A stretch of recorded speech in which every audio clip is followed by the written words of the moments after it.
那些怕得很的都被击落，似暴雨过后的天色。那些等待中的泥泞滂沱，被梦想细心的打磨。所有痛的、爱的都被吻过，似暗夜中的星火。那些奔跑中的、摔的颠簸，被时光亲手雕琢。这是一个开始，也许不会结束。成长已高速，注定要加倍付出。汗水和泪水，有时候分不清楚。梦想和孤独总是会保持同步。只是一次开始，也许不想结束。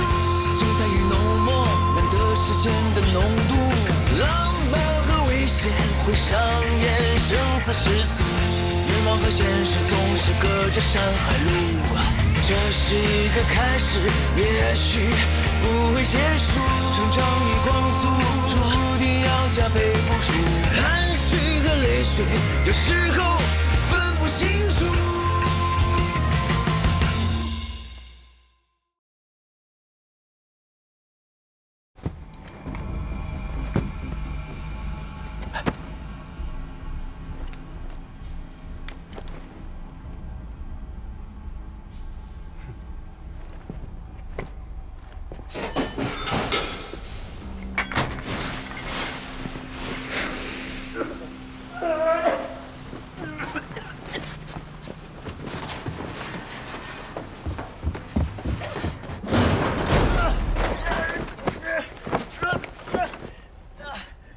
本次模拟训练，击毙敌人25名，击伤敌人4名，我方伤亡人数0名，解救目标人质成功，捕获对方首领成功，安全撤离成功，任务判定成功。任务完成了，心里是不是很高兴？可这是一次补考。有什么值得高兴的？如果你们第一次就能通过，我都会为你们感到骄傲。所以这一次，只能勉勉强强，算是及格。我希望你们以后，在任何一次行动当中，都能够牢记教训，抓住敌人的弱点，给予沉重的打击。回去以后，好好的总结一下。大队长。别这么吝啬嘛，给他们点奖励。今天晚上，餐厅加菜。谢谢大队长，谢谢大队长，加菜，加菜，加菜，3、2、1。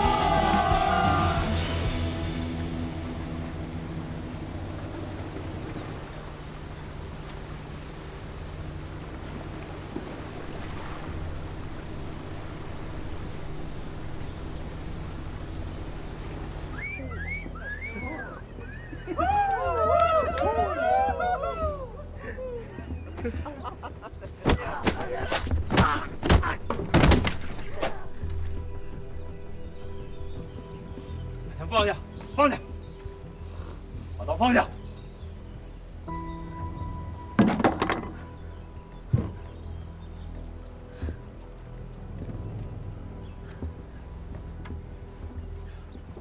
都散了吧，散了。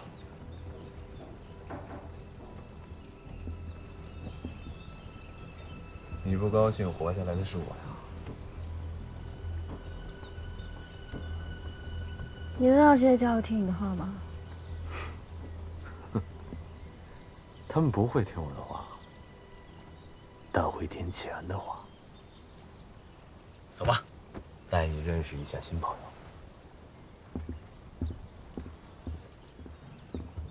哈哈，将军，这是我妹妹米娅，这位是新敏将军。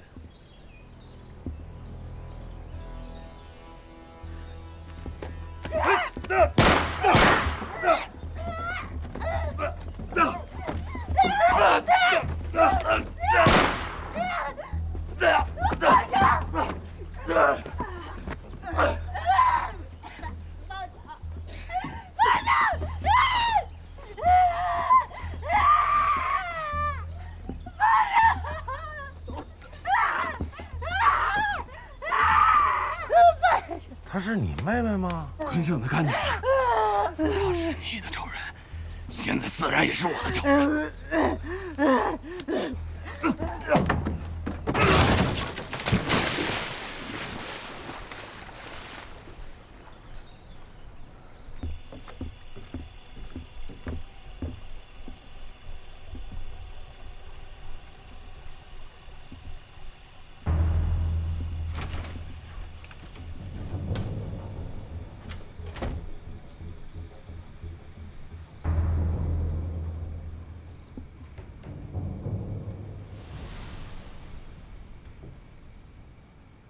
你和新民有什么过节？新民原先是游击队里的一个上尉，而我父亲是这支队伍里的最高指挥官。他就为了那么一点点钱，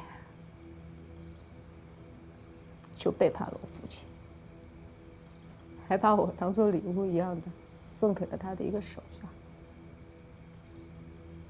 我宁死也不从，他们就把我给关了起来，还给我注射毒品，想逼我就范。然后穿着他的衣服我就逃了出来，但因为我沾染了毒瘾，所以才跑到你们红协去偷钱，就被你们给抓来了。你这么晚才开口告诉我真相，我已经把新民请到寨子里了。你让我现在怎么办？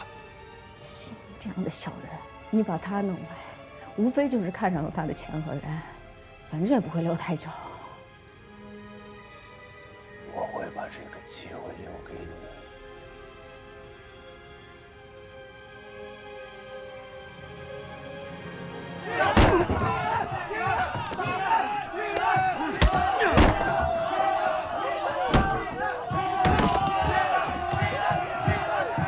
给我起来，你这个蠢货！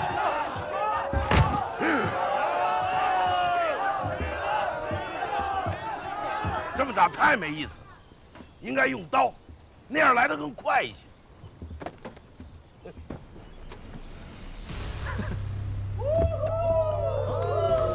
这里所有使刀的人都知道，新敏将军刀是用的最好的。不知道将军能不能让我们开开眼呀？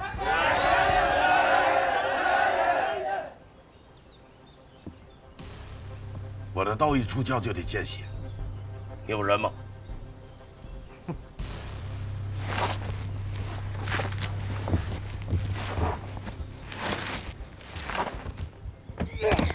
他不是已经死了吗？还剩半口气儿，正好喂你的刀。你不是想报仇吗？抓住机会。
堂堂一个将军，竟然败给一个女人。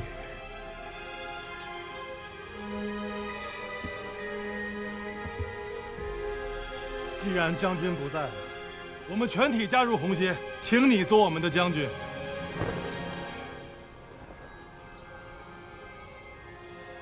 还不快向将军敬礼！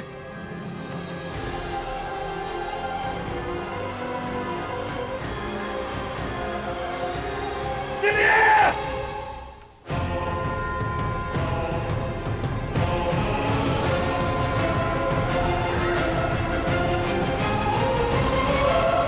你们呢是以主攻丛林及山地作战的特战小队，主要活跃在丛林遍地、丘陵以及河道星罗棋布的区域，所以啊，类似于坦克这样的重型武器，对于你们来讲呢，其实威胁并不是很大，除非是你们刚刚执行的斩首任务，否则的话，敌人也不会用大量的导弹去远程覆盖攻击一支8人作战小队。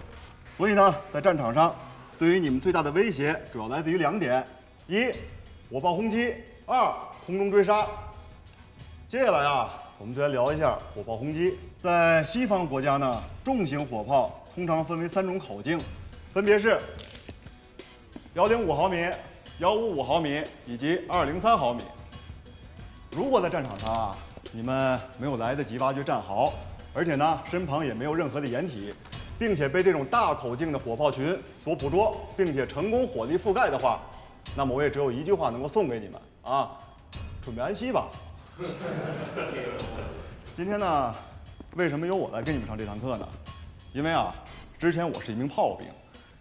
想当年在这个炮兵部队服役的时候啊，有这么几句口号：背黑锅，戴绿帽，枪林弹雨全躲过，身在后方熬稀饭，打不响瞎咋呼，天天只能倒炮弹。当年在炮兵部队服役的时候啊，耳朵受过一次伤，怎么回事呢？在战场上有一枚炮弹就砸在了我身旁18米外的位置，但是我很幸运啊，捡回来了一条小命儿，因为砸在我身旁的这枚炮弹啊，是一枚105口径的小炮。如果是一枚155口径的炮，那我现在已经安息了，因为它的冲击波所覆盖到的面积是50米。如果啊是一枚203口径的炮弹，那我就更完蛋了，因为它的冲击波所覆盖到的面积将会达到100米，而且啊，30米之内的所有人都会被炸得粉身碎骨。那么有人说了，既然这样的话，你卧倒不就完了吗？那么我要告诉你们的是，就算我卧倒了，这种爆炸本身所形成的震荡波就能将我活活震死。来啊，再给大伙看点东西啊。有知道这个是什么的吗？这么说吧，如果啊我是一名炮兵指挥官，给我的任务是覆盖并且轰炸特战大队，那么我一定会下令将普通的炮弹里加入这个啊急速渐型弹。一枚普通的炮弹啊就可以装上千枚这种钢箭，炮弹呢在空中爆炸，这种钢箭居高临下四处飞射，可以形成长约300米、宽约90米的扇形火力覆盖网。也就是说，只要打出10几枚这样的急速渐型弹，就可以将你们打得彻底丧失战斗力。来，穿着看看。行，我看一下。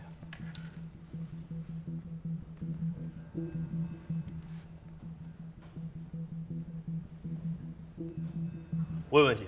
讲。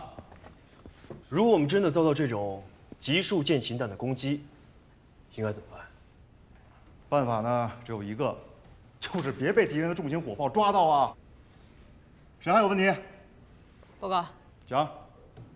这种非常规炮弹应该已经像达姆弹和白磷弹一样，被日内瓦公约列入禁止使用武器名单了吧？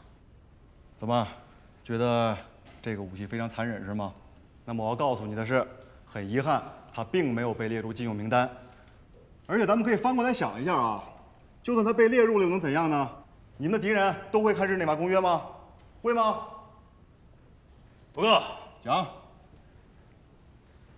我认为这武器没有您说的那么可怕。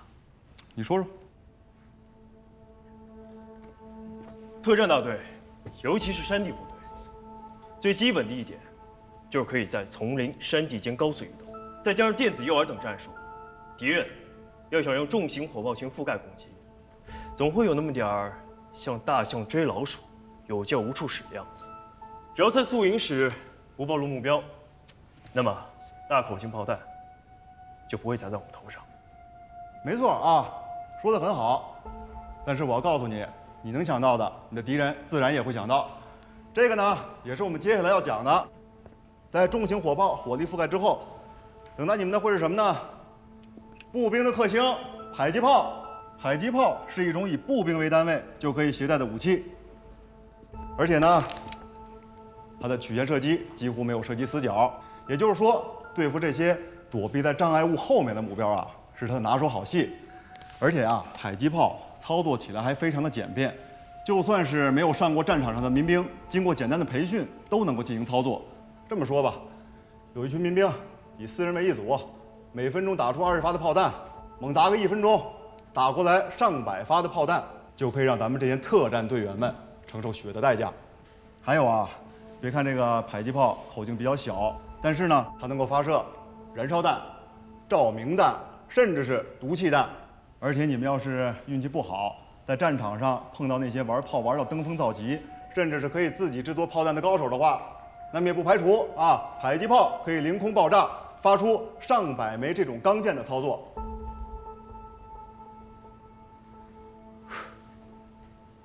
行了啊，今天的课也差不多了，怎么样啊？啊，都记下来了吗？记下来了。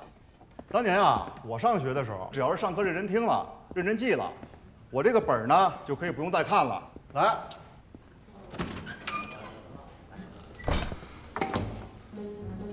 现在呢，再给你们一点时间复习一下笔记，然后把你们的笔记本都给我扔到这儿来烧掉。啊？这不白记了吗？别人的课都不这样是吗？别人的课我不管，我的课就这样，随堂笔记必须随堂烧掉。是。好嘞，好嘞。你们现在还有3分钟的时间可以复习笔记。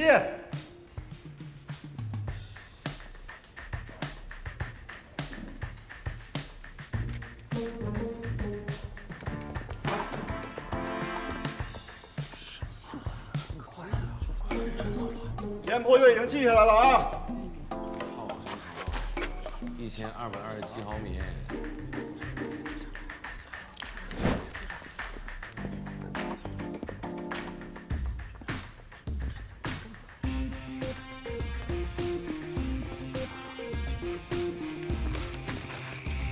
都快点了啊！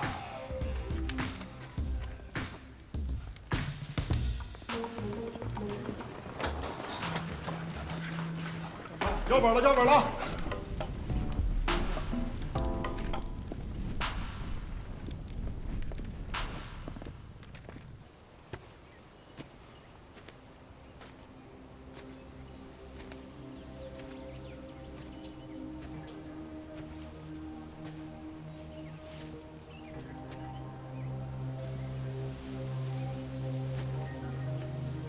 我的炮是整个地区最好的。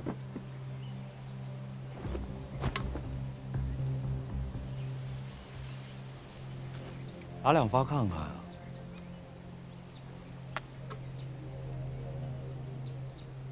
到哪儿？山上最高的那棵松树。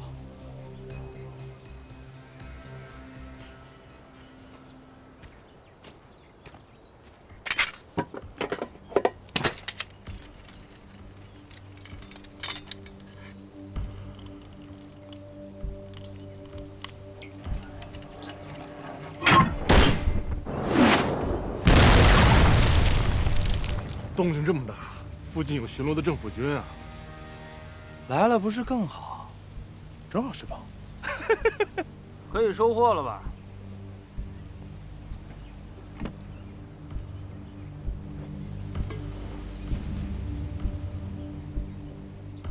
？10点钟方向，那块山上的岩石。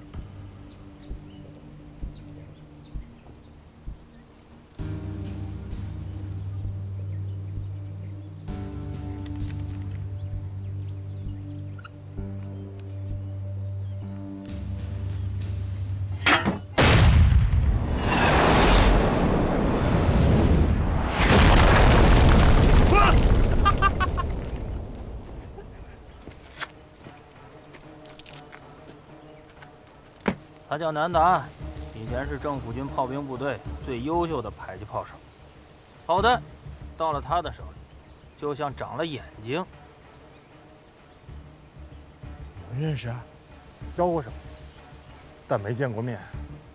原来你就是炮神南达。这么厉害！我最后考你一次。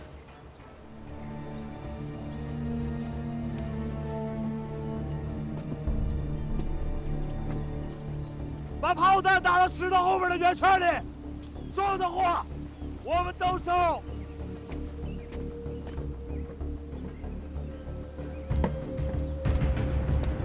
你疯了！快让开！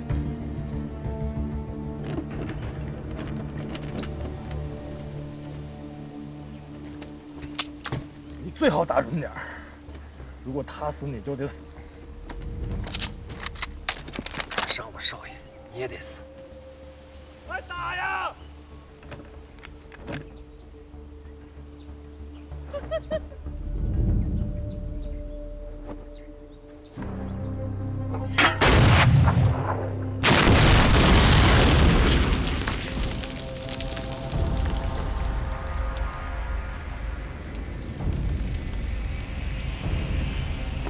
我还在。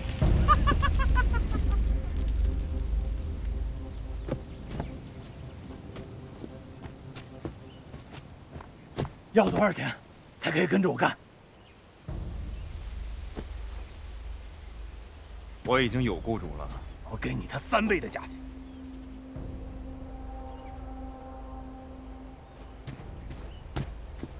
我给你买武器的3倍价钱，买他一个人。他是无价的。把钱拿来。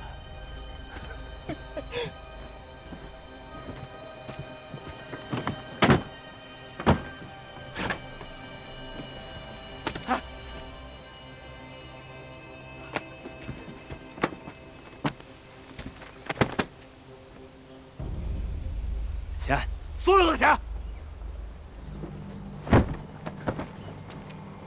这些钱够你再重新组织一支军队的了。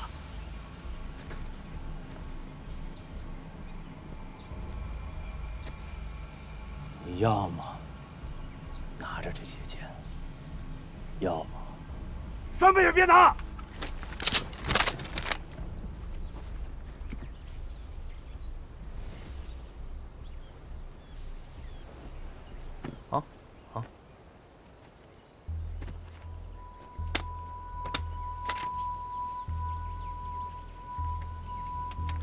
我要是你啊，愿意跟他走，他把你看得这么值钱，一定会善待你的。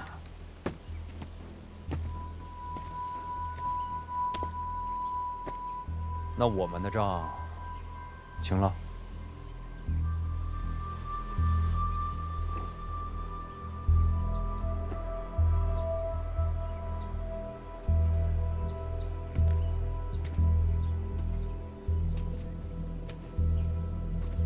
应该值得更多，在我这儿，你能创造奇迹。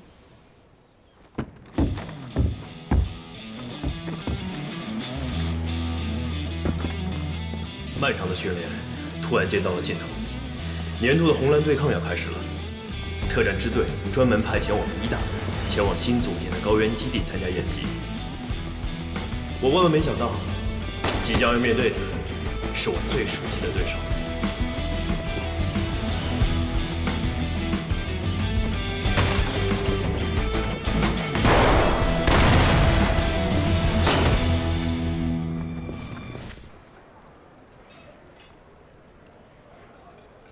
哎呀，出国太急了，货不够啊！哎呀，怎么着也能出？怀念老本行了。你去，你去给他们弄2手。哎，我小燕子私房菜的红烧豆腐，这个。你们知道那个新成立的高原基地是哪儿调来的部队吗？云里拉斯集团整体换防，罗道纳成立了一个特战对抗中队，专业当南军。你怎么知道的？我有个战友以前在那待过。他们水平怎么样啊？专业当靶子，高水平吧？啊！听说原来的247团有俩炊事兵，都被招到咱们猎豹。传这来干嘛？也当厨子吗？还真是什么人都敢要啊！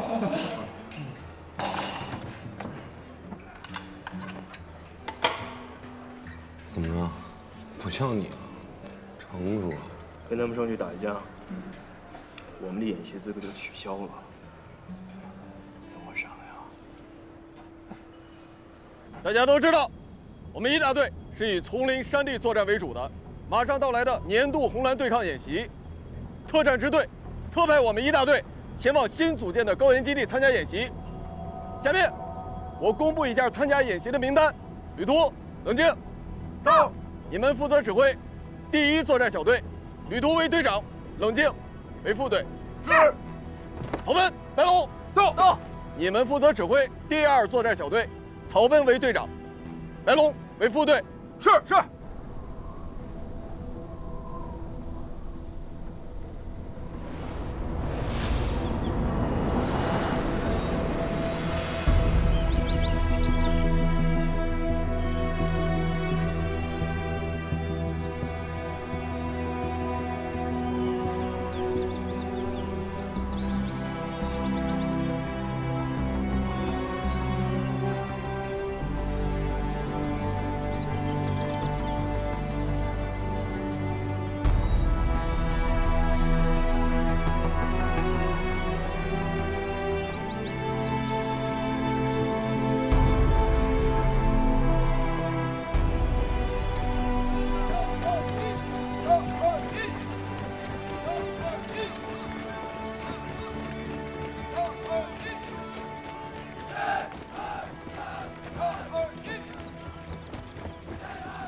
老刘啊，你跟秦风还真是冤家对头。以前你们俩不相上下，后来分道扬镳，这回又要对着干了。这个秦三炮，这次又犯在我手里了。哎，为什么叫他秦三炮？这是他的成名之战。当年秦风刚入猎豹，就随小队去边境一带执行抓捕武装毒贩的行动。因为情报有误，比我悬殊差距太大，小队几近覆灭，上级指令立即撤回。可是秦风呢，却一个人建起了防线，用了3发火箭炮，炸毁了贩毒基地的指挥部、仓库、武器库，绞杀了其余的武装毒贩。从此以后啊，这个秦三炮就在整个武警部队里传开了。哎，这秦风年轻时只身杀敌的这股冲劲儿，倒像是一个人啊。我倒看看，这次那臭小子能不能来？看看他现在被调教成什么样子。咱们猎豹玩的就是以精锐胜平庸，以质量胜数量。那我们是不是精锐呢？我们的质量过不过关，演习成绩说了算。这次我们的对手是刚经过改编的某合成机动团，我们的目标给对方造成50%以上的战损，敌我数量对比1比25。我们用最严格的训练、最精良的装备，打造出最卓越的战斗力。如果这样还不能以质量胜数量，那干脆买块豆腐装死算了。如果这次演习输了，丢的不是我秦风的脸，而是整个猎豹的脸。你们愿意吗？不愿意。我们的对手是号称以精锐胜平庸、以质量胜数量的猎豹突击队。大家都是军人，凭什么他们是精锐，我们就是平庸？他们是质量，我们近1000号人就是数量。这样的号称，大家同意吗？同意。各中队送来的请战书，我看了，大家都是好样的。我们这支合成的机动部队作战任务就是在战时做好国土的战略防御，防止敌人的入侵渗透。现在有一支号称精英的猎豹突击队要入侵和渗透，检验我们这支脱胎换骨部队的战斗力的时候到了。我们有优于敌方25倍的兵力，如果我们不能全歼红方，反而让红方造成了我们蓝方50%的战损率，那我们就不算脱胎换骨，我们就没有完成防御和反侵略。有些同志听说对方是狙击精英、特战高手，心里就犯嘀咕，就打鼓。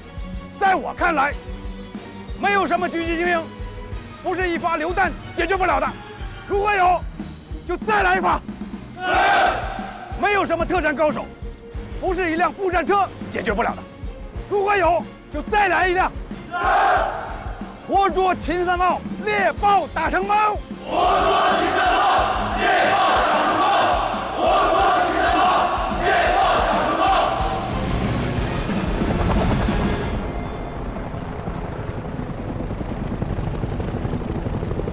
我们只有32个人，但是我们的对手有800人。一旦演习开始，我们就会被800人围追堵截。他们组建了小型突击部队，可以通过直升机左降到战场的任何位置。同时，他们还有大型直升机，可以将小型步战车护送到战场。虽然他们不能进入丛林，但是他们的火力足以控制丛林以外的任何地区。报告，讲，您的意思是，我们应该优先解决掉他们的空中力？随机替换。田伯岳，到。榴弹成绩怎么样？报告，一直是中队第一。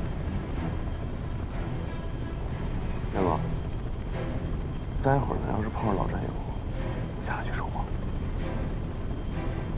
下不去手，但老战友可瞧不起咱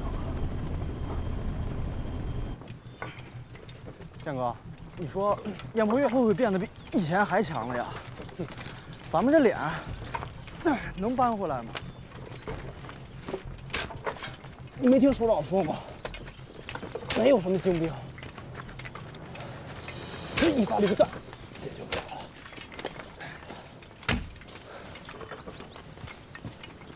燕博岳，等你很久了。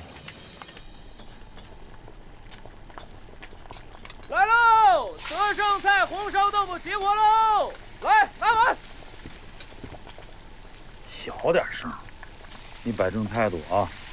他们现在就算过来了，那也是敌人，跟敌人太亲密，小心其他人揍你啊！哎呀，不能够啊！咱这演技影帝呀，是不是？谁能看出来？但是我给他俩这个偷摸做俩肘子，这不算资敌吧？你是不是疯了？啊？你怎么才做2个呀？多做几个呀！你这态度对，不让咱直接给人看的啊！稳稳的，稳稳的。来喽！我们要把这架武装直升机武器拆掉，把医疗器械、药品、医生、护士全都运到飞机上，让这架飞机变成24小时全天候的医疗专用机。秦风这帮人就是再牛，野外生存一定会碰到危险。如果他们当中有人受了重伤或者中毒了，我们一定要第一时间赶赴现场救援，在最短的时间内让伤员得到救治。这是当然要准备的，别说这只是演习，就是真正的战争。敌军士兵遇到生命危险，向我方发出救援。出于人道立场，我们也应该伸出援助之手，立刻通过公共频道向猎豹特战队指挥官发出信息，告诉他们我们在大本营准备了医疗专用直升机，一旦他们的成员发生生命危险，只需要打出2横一律3发信号弹，直升机就会在15分钟之内赶到信号弹发送地点。首长，作为作战参谋，我负责的是战时舆论宣传和对敌心理战。那我能不能把这理解为，您为了达到真正的目的，披上了一件道德的外衣啊？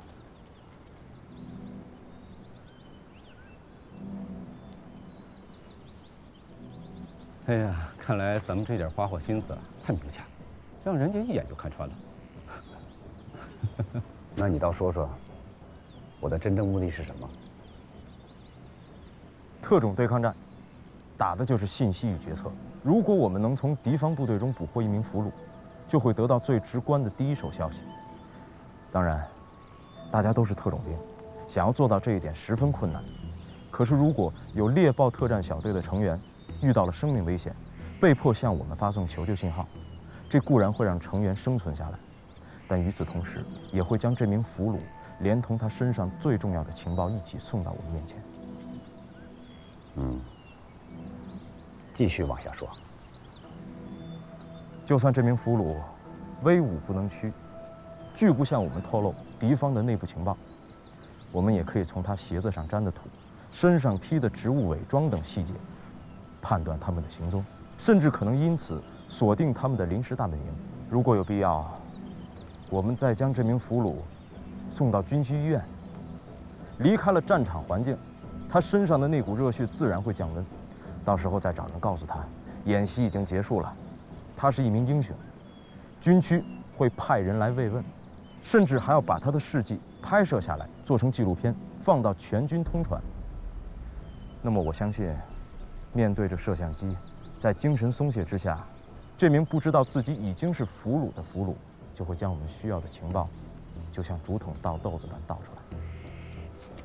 不错，但是你似乎还少说了一点。我们蓝军获得情报以后，就会对猎豹进行军事打击。如果能将他们一举全歼，那真是上上大吉了。如果只是重创，那你这个心理战的参谋就应该跳出来进行宣传，告诉其他的人，他们中间出现了叛徒。对于这帮心高气傲、老子天下第一的猎豹们来说，他们中间出现叛徒，那比军事失败还难以接受。他们被打得原本就不高涨的士气，随之就会一落千丈。明白了。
同志们，还有1个小时的时间，你们可以吃饭、整理装备。1个小时以后，还没有人离开，一概以被俘论处。3个小时以后，红军和蓝军的对抗战就正式开始了。蓝军的同志们，3个小时内，你们不得主动出击，但是你们可以留在这儿，修修工事，等着挨打。3个小时后，我们将向你们主动发起攻击。我说七三炮，猎豹打成高！我说七三炮，猎豹打成高！我说七三炮，猎豹打成高！来！哎，您好，战士们，那桌请，哎，这有人了，那桌赢面大，那桌一般坐这桌都能赢，来坐这桌，来，坐，来坐，碗都摆好。郭哥，哎呀！哎，想你们啊！瘦了啊！哎，说可是嘛，减肥呢。来，坐。好嘞，国哥，坐。来整大口吃啊！不能啊，喂。还能这帮人看一看。现在还可以哈。我们自己来没事。哎呀，2位战士你们好，给你们加点菜啊！我叫吕小天。吕小天啊！啊，你就叫吕小天？对，就是我，你俩不认识。可以啊。不认识，行了，不认识是吧？是笨鸡，做了4个多小时。嘘，别说，你敢说？可惜。哎，那个我上菜。哎，咱们支队得胜菜，红烧豆腐。谁得胜了呀？那个双赢，大家都好。800人都咋安排了？红烧豆腐吃好。啊？你们800人都怎么安排？多少人呀？这谁做的手吧？我呀。你吗？谁呀？那不会有毒吧？那哪说来？来一杯。这可以啊。其他人？他们那个心理太脆弱，怕见你们俩眼泪绷不住。怎么，你变坚强了？我男人啊！打死你！别老打我了，快吃饭吧。吓死班长啊！哎，郭哥，哎，班长呢？啊，对啊，班长啊，郭哥。上跳呢？对啊。啊，那你得好好干，不管哪边赢，都是咱炊事班的功。那必须。有光，有光。秦队长，前来我部参观。哎呀，坐吧，坐吧。坐。哎呀，我说，刘总指挥啊，啊，你这整的不错嘛，一个个的都这样的。嗯。不是，怎么不工作呀？啊？